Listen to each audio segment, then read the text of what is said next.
Hello மக்களே, welcome to book kitchen. இன்றைக்கி நான் வாங்கின ஃப்ரிட்ஜ் மேக்னெட், அதுவும் மீஷோவில் 98 ருபீஸ்க்கு ஆர்டர் பண்ண ஃப்ரிட்ஜ் மேக்னெட் வந்து ஒர்த் தான். அது குவாலிட்டி எப்படி இருக்குது, குவான்டிட்டி எப்படி இருக்குன்றது தான் பார்க்க போகிறீங்க. நான் இந்த ஃப்ரிட்ஜ் மேக்னெட்டை வந்து மீஷோவில் தாங்க ஆர்டர் போட்டது 98 ருபீஸ்க்கு. ஒரு 5 குவான்டிட்டி ஆஃப் பீசஸ் கொடுத்துருந்தாங்க.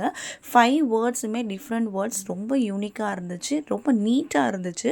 ஃபர்ஸ்ட் ஆஃப் ஆல், நான் மேக்னெட்லாம் ஒரு சிலது இருக்காது, 98 ருபீஸ்க்கு ஒர்த் இருக்காதுன்னு நினச்சேன். பட் 98 ருபீஸ்க்கு ஒர்த். இப்போ ரீசன்ட் டேஸாக என்னுடைய பையனுக்கும் இந்த மாதிரி மேக்னெட்லாம் அழகாக வந்து அந்த ஃப்ரிட்ஜில் ப்ளேஸ் பண்ணுறதுக்கு அவனுக்கு பிடிச்சிருக்கு. ஸோ அதுக்காகவும் வாங்கியிருந்தேன்.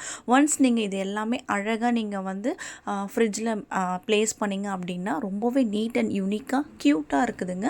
ஸோ ட்ரை பண்ணி பாருங்கள். யாருக்கெல்லாம் மேக்னெட் கலெக்ஷன்ஸ் பிடிக்குமோ அவங்க எல்லாம் கண்டிப்பாக ட்ரை பண்ணி பாருங்கள். அது மட்டும் இல்லாமல் இதை பற்றின டீட்டெயில்ஸ் வந்து நான் கமெண்ட்டில் பின் பண்ணியிருக்கேன், செக் பண்ணுங்கள்.